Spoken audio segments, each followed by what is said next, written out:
She smiled sweetly at the flight attendant and slid into his first-class seat as if she owned it. 5 minutes later, the captain's voice announced the flight was grounded by the very man she had just stolen the seat from. James Carter, the CEO of one of the largest airlines in the country, was no stranger to luxury travel, but today was different. He wasn't flying on his private jet. He had booked a quiet first-class seat on a commercial flight to surprise his staff at a regional office. Dressed in a simple polo and jeans, with no visible sign of his status, he blended in with the crowd. Boarding was calm until he reached his assigned seat.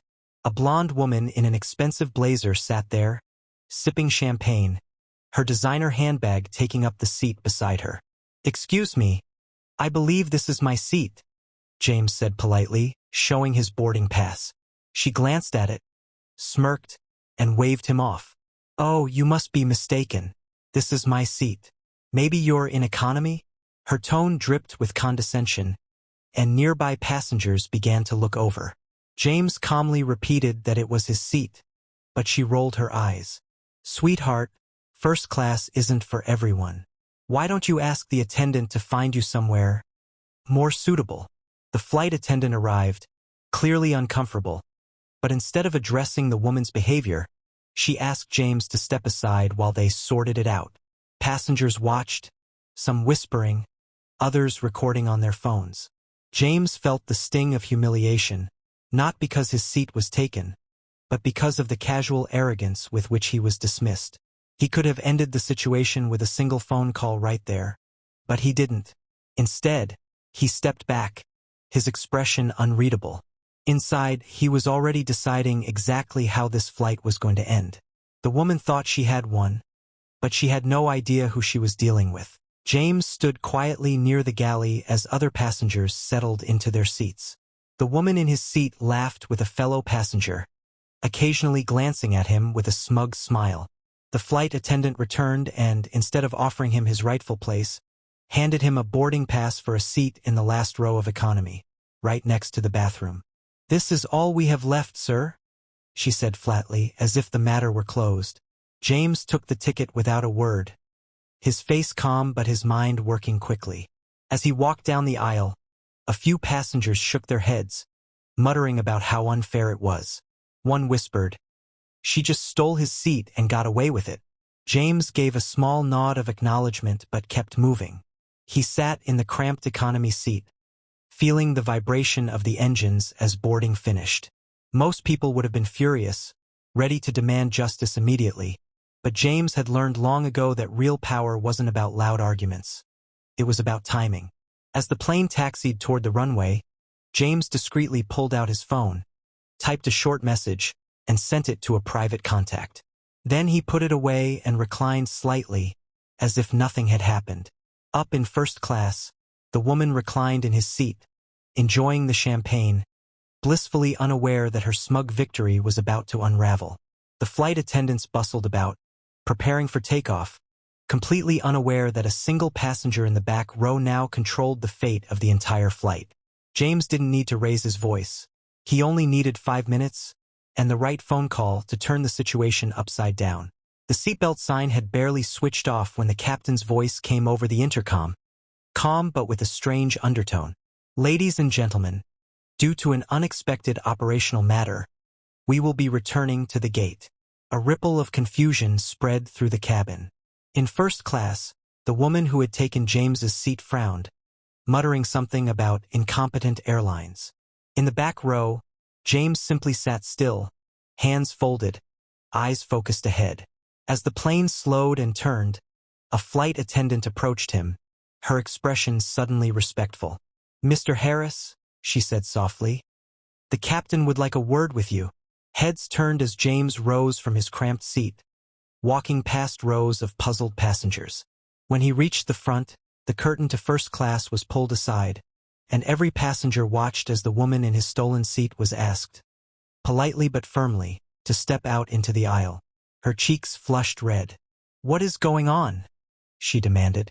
The flight attendant avoided her glare. "Ma'am, please come with me."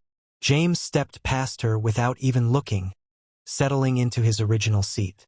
Within seconds, The cabin crew's tone had shifted entirely. Voices lower, posture straighter, service sharper. No one knew exactly what had happened, but whispers began to spread. "Who is he?" The woman, now escorted toward the front exit, shot James a final glare before disappearing from the plane. A few passengers clapped quietly. James didn't smile. Instead, he accepted a fresh glass of water and opened his laptop. The truth was simple. He had made one call to the airline's CEO, a personal friend from years of business dealings, and in the airline industry, disrupting a major investor's flight, especially over a stolen seat, was the kind of mistake that could cost someone their job before the plane even left the tarmac. As the plane remained parked at the gate, an unusual hush settled over the cabin. The passengers could sense something bigger was happening, though no announcements were made. James sat comfortably in his rightful seat, scrolling through his emails, while the crew moved with a nervous precision that hadn't been there before. Outside the window, two uniformed airline managers approached the aircraft, clipboards in hand. Within minutes, the captain himself stepped out from the cockpit and walked directly to James. "Mr. Harris," he said with a respectful nod, "we've spoken with corporate. I want to personally apologize for the way you were treated today."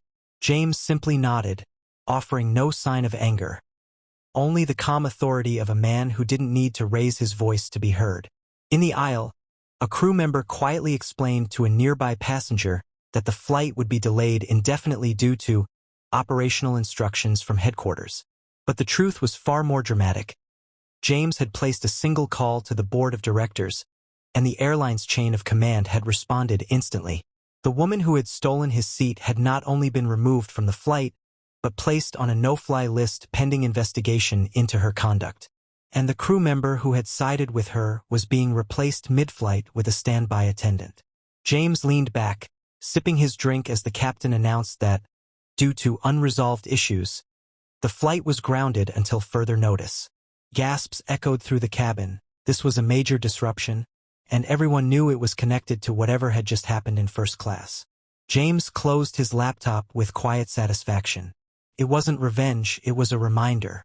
Sometimes the most powerful statement isn't made by shouting, but by making the whole world stop moving until the truth is respected.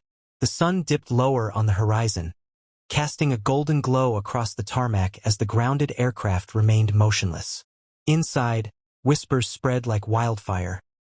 Passengers speculating about the man in first class who seemed to hold the fate of the flight in his hands. James sat still, his phone resting on the armrest, his expression unreadable. A sudden chime from the intercom silenced the cabin. "Ladies and gentlemen, this flight has been officially canceled. Please gather your belongings and proceed to the gate for further instructions." A collective groan rose from the passengers, but the crew avoided eye contact as they opened the doors. James stood slowly, his presence drawing quiet stares. As he stepped into the jet bridge, the two airline executives who had boarded earlier walked beside him, apologizing again, their voices low and respectful. Just a few feet away, the woman who had taken his seat stood frozen, her eyes wide. She had been escorted off earlier, and now clutched her bags as if hoping to vanish into the crowd. James didn't even glance at her. Instead, he turned to the nearest gate agent, handed over his boarding pass, and said calmly, "Have my jet ready in 30 minutes. The agent nodded without hesitation. Moments later, as he exited the terminal, his black car pulled up to the curb, door already open. James slid inside, glancing back at the chaos he had left behind. Not out of spite, but as a silent reminder that respect isn't optional. The airline would feel the weight of this day for years, and those who had witnessed it would never forget the quiet power of the man they had underestimated. As the car disappeared into the city, one thing was certain. James Harris didn't just reclaim his seat. He grounded the whole airline to make his point. If you enjoyed this story, make sure to like, comment, and share it with your friends. Subscribe to Blax Stories for more powerful and unforgettable tales.